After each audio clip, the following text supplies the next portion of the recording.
আচ্ছা বলছি যে এখানে বাঘটাও কত হবে, 20-30টা হবে? না না, ওর থেকে অনেক বেশি। অনেক বেশি? হ্যাঁ, ডিসেম্বর মাসে তো বাঘ গণনা হয়।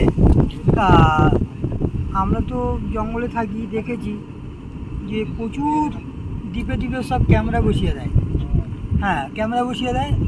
ওই ক্যামেরার সাহায্যে ওরা মানে 15 দিন, হ্যাঁ আপাতত 10 থেকে 15 দিন ক্যামেরা বসানো থাকে। আচ্ছা। এবার ওদের সময় হলে ওরা ক্যামেরা যখন তুলে নেয়, তুলে নিয়ে এবারে এক জায়গায় করে নিয়ে ওরা ক্যামেরায় হিসাব করে নিয়ে নেয় যে এই দ্বীপটায় কত বাঘ আছে। তারপর আর একটা দ্বীপে গেল, সেখানে ক্যামেরা বসিয়ে দিল, দিয়ে 1 মাস পরে সেখান থেকে ওরা আবার গণনা করে নিল যে এই দ্বীপটায় কত আছে। এই করে দেখলো যে 1-1.5 1600 মতো বাঘ আছে, 1600 বাঘ আছে। 1600? হ্যাঁ, তো প্রচুর বাঘ। তারপরে ডিসেম্বর মাস শেষ হয়ে গেলে এবার তো বাঘের তখন তো বাচ্চা হওয়ার টাইম এসে যায়। তখন ওই মেয়ে বাঘগুলো, মদ্দা বাঘ, ওই পুরুষ বাঘগুলো তখন মেয়ে বাঘের বাচ্চাগুলো খেয়ে নেয়। খেয়ে নেয়? হ্যাঁ, সে কি তারপর? বাচ্চাগুলো খেয়ে নেয়। খেয়ে নেয় তারপর? পুরুষ বাঘগুলো ওই মেয়ে বাচ্চা বাঘের বাঘগুলো? বাচ্চাগুলো খেয়ে নিয়ে নিল। এ বাবা। ওই ভয়ে তখন মেয়ে বাঘগুলো লোকালয়ে বা নদী পাড়ে অন্য অন্য দ্বীপে পালিয়ে যায়। পালিয়ে গিয়ে সেখানে বাচ্চা রাখার জন্য আসলে সেইখানে লোকজন দেখা পেলে তারা বন দপ্তরকে খবর দিয়ে দেয়। বন দপ্তরের লোকজন এসে আবার কি করবে, খাঁচা দিয়ে ছাগল পাগল দিয়ে ওকে খাবার টাবার দিয়ে 2-4 দিন রেখে দেয়। ওই খাঁচার মধ্যে তখন বাঘ ঢুকে যায়। আচ্ছা। ঢুকে গেলে ওই বাঘগুলো নিয়ে ওরা আবার সেই জঙ্গলে গিয়ে ছেড়ে দেয়। বাচ্চা বাঘগুলো? জঙ্গলে তখন আবার ওইখানে বাচ্চা টাচ্চা হয়, পালিয়ে বাচ্চা এখানে ওখানে পালিয়ে বাচ্চা করে।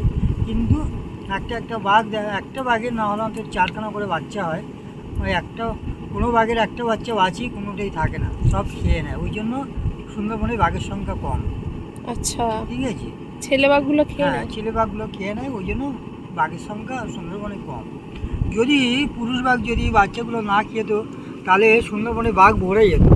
ভরে যেত না? হ্যাঁ, ভরে যেত। আর এমনিও তো ছেড়ে দেয় না ওই বন সুরক্ষার জন্য, নইলে তো মানুষ সব গাছপালা কেটে আর নষ্ট করে দেবে। সুন্দরবনে যদি বাঘ, শুকর, হরিণ যদি না থাকে, এগুলো নাই থাকলে তাহলে সুন্দরবনই থাকবে না, সব নষ্ট হয়ে যাবে। মানুষ হ্যাঁ, বসতি শুরু হবে। বসতি শুরু হয়ে যাবে, গাছপালা সব কেটে নষ্ট করে দেবে, আর সুন্দরবন বলে আর কিছুই থাকবে না। তার জন্য সুন্দরবন সুরক্ষার জন্য বাঘগুলো সরকার ফরেস্ট ডিপার্টমেন্ট থেকে ছেড়ে দেয়। ঠিক আছে। আর যদি কেউ নিজের সুরক্ষার জন্য বাঘগুলোকে মেরে দেয়, ধরো বাঘ অ্যাটাক করলো, ঠিক আছে, তখন যদি 12 বছর জেল আছে। 12 তো বছর নিজেকে বাঁচার জন্য তো বাঘকে মারছে। হ্যাঁ, বাঘ তোমাকে মারবে, তুমি বাঘকে মারতে পারবে না। সে কি, তাহলে তো হ্যাঁ, মানুষের থেকে বাঘের দাম হ্যাঁ, বেশি হয়ে যাচ্ছে। এটাই এটা তারা করছে যে মানে জঙ্গলটা ভালো সুরক্ষা রাখার হ্যাঁ, জন্য। ওরা তো মানে ভালোই কাজ করছে সুন্দরবনটা সুরক্ষার জন্য। এরা বাঘটা দিয়ে রেখেছে। তোমরা কেন উপরে উঠছো, কেন বাঘের সামনে তোমরা কেন যাচ্ছ? মানে দূরে থেকে মাছ ধরো, তাই তো? তোমরা দূর থেকেই মাছ ধরো। সরকার যে একটা ডিক্লেয়ার দিয়েছে তোমরা দূর থেকে মাছ ধরবে, কোনো সমস্যা নেই। তোমরা তো মাছ কাঁকড়া ধরার জন্য তো মধু নিয়ে আসার জন্য উপরে উঠছো। উপরে উঠলেই তখন তো বাঘ তো আক্রমণ করবে।